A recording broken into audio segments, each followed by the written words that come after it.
पिंडी taste का हिकु ॾींहुं अॻु इंग्लिश कप्तान समेत इंग्लैंड जे केतिरनि ई रांदीगरनि जो पेट ख़राब थी वियो।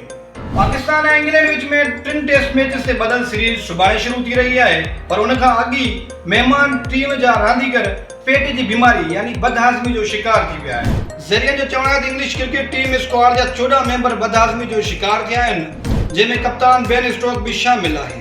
बेन स्टोक जो पेट ख़राब हुजण सबबि ॿिया रांदीगर ऐं ऑफिसर बि पिंडी स्टेडियम में अॼु प्रैक्टिस न कंदा।